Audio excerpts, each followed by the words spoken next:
Welcome students, I am doctor HS. Kumawat from government college Ajmer.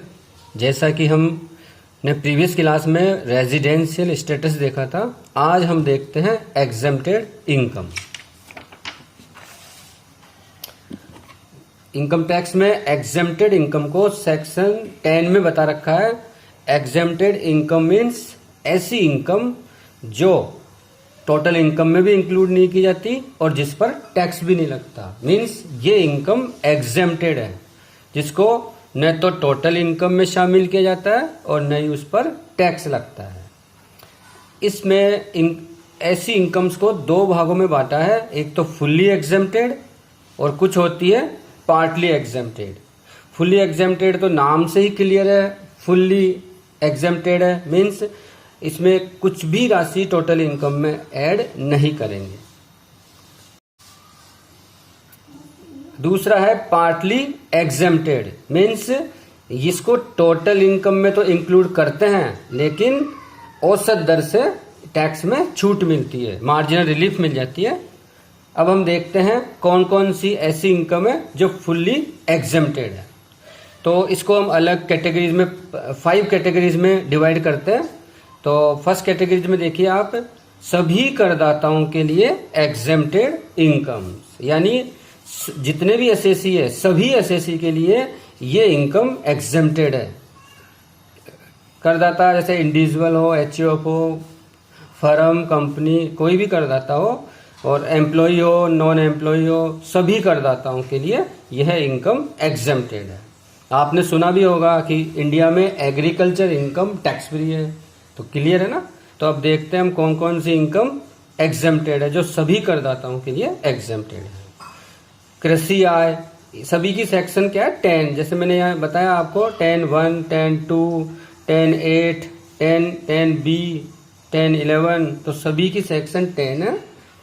कृषि आय India में fully exempted है।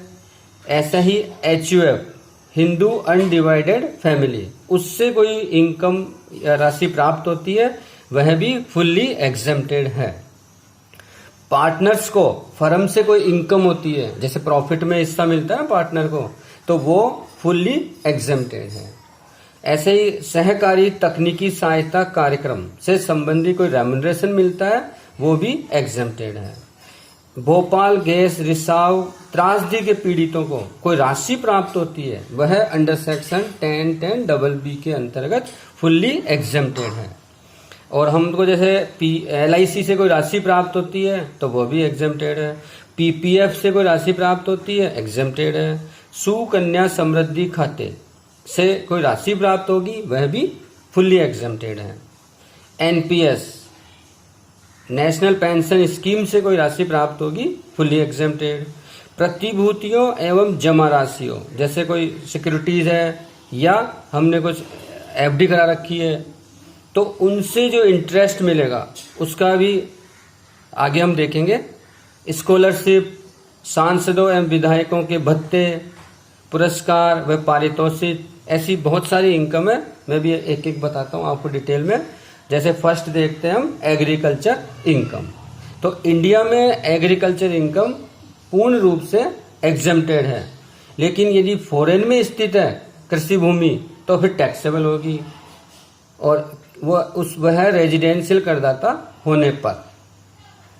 HUF से राशि प्राप्त होती है, तो एचयूएफ का कोई मेंबर है, परिवार की आय में से कोई राशि प्राप्त होती है, तो धनराशि चाहे परिवार की आय पर टैक्स लग रहा हो या नहीं लग रहा हो, लेकिन उसके लिए एग्जेम्प्टेड है। ऐसा ही पार्टनर्स को फर्म से कोई राशि प्राप्त होती है तो वह पूर्णतः कर मुक्त होगा, लेकिन साझेदार को फर्म से कोई सैलरी, इंटरेस्ट मिलता है, वो टैक्स फ्री नहीं होगा। केवल इनकम में कोई हिस्सा मिलता है वही टैक्स फ्री है।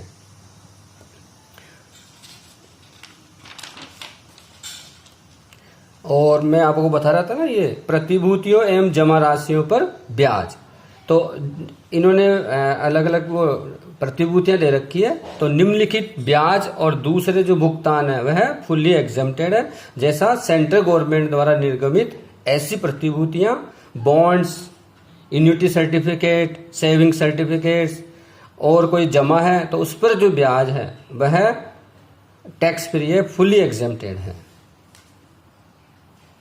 ऐसा ही इंडस्ट्रीज में होता है, कुछ FTZs, SEZs में या 100% एक्सपोर्ट करते हैं तो उनका गवर्नमेंट ने फुली एग्जेम्प्टेड कर रखा है।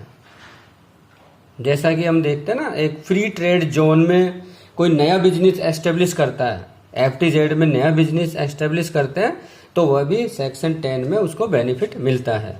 इसी प्रकार SCZ, स्पेशल इकोनॉमिक जोन, उसके अंतर्गत कोई अपना बिजनेस एस्टेब्लिश करता है तो 15 ईयर्स के लिए टैक्स फ्री है, मीन्स एग्जेम्प्टेड है।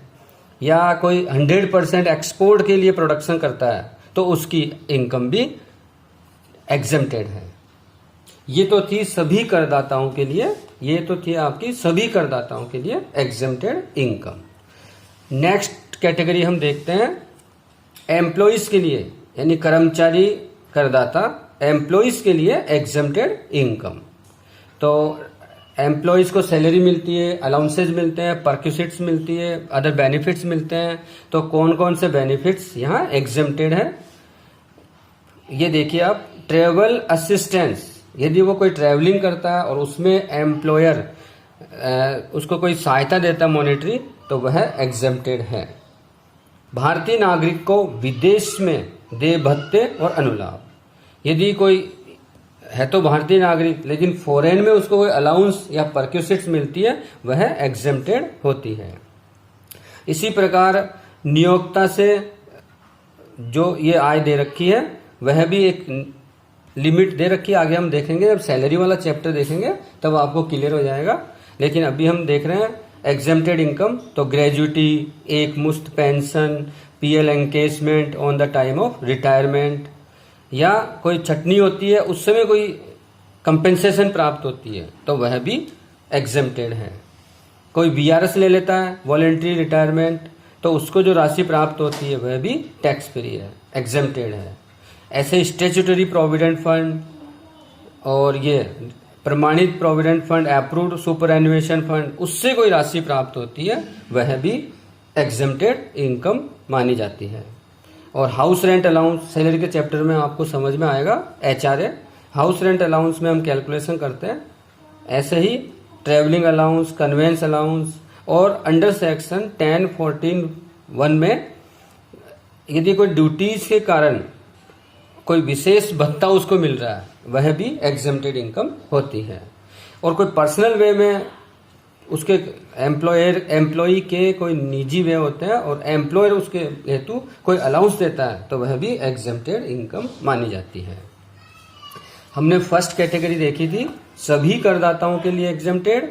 नेक्स्ट कैटेगरी देखी हमने कर्मचारी करदाताओं के लिए, और नेक्स्ट है NRI, अनिवासी करदाताओं की करमुक्त आय। अनिवासी क्या होता है कि अनिवासी व्यक्ति करदाता को ब्याज की कोई इनकम होती है तो वह एग्जेम्प्टेड होगी। या विदेशी जहाज पर नौकरी करने से कोई उसको इनकम होती है, रेम्यूनरेशन मिलता है तो वह एग्जेम्प्टेड है। या विदेशी कंपनी की तरफ से चुकाया गया कर, उसका टैक्स कौन दे रहा है, फॉरेन कंपनी, तो वह भी एग्जेम्प्टेड है। या अनिवासी की आय पर सरकार या भारतीय संस्था द्वारा कोई टैक्स का भुगतान किया जाता है तो वह भी एग्जेम्प्टेड है। विदेशी सरकार या अनिवासी व्यक्ति को हवाई जहाज या हवाई जहाज के इंजन को लीज पर देने से कोई इनकम होती है तो वह भी कर के भुगतान के लिए एग्जेम्प्टेड मानी जाती है। विदेशी कंपनी को तकनीकी सेवाओं के बदले कोई रेम्यूनरेशन मिलता है उसको तो वह भी एग्जेम्प्टेड है। या कोई कंसल्टेंसी फीस मिलती है तो वह भी एग्जेम्प्टेड है। नेक्स्ट कैटेगरी देखिए आप, गैर नागरिक करदाताओं की करमुक्त आय और संस्थाओं की करमुक्त आय। तो गैर नागरिक यानी भारत का नागरिक नहीं है, उसकी कौन कौन सी इनकम एग्जेम्प्टेड होती है। देखिए, विदेशी दूतावास के अधिकारी या कर्मचारी की आय, या विदेशी संस्था का कोई कर्मचारी है उसको इनकम होती है तो, या ट्रेनिंग के दौरान कोई रेम्यूनरेशन मिलता है तो वह भी एग्जेम्प्टेड होती है।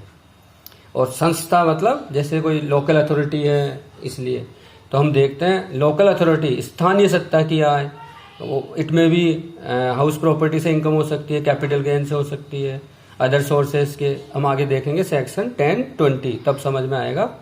अनुसंधान संघ की आय, समाचार एजेंसी की आय, ये रेजिमेंट कोर्स से उसको इनकम होती है, या कर्मचारी के कल्याण के लिए उसने कोई फंड बना रखा, उससे कोई आय होती है, ये सभी एग्जेम्प्टेड इनकम होती है। अब आप देखिए नेक्स्ट क्लास में हम देखेंगे partly exempted income. Partly exempted income means total income में तो हम ऐड करते हैं, लेकिन उस पर एवरेज रेट से हमको छूट मिल जाती है। इसको नेक्स्ट क्लास में देखेंगे। Okay, thank you.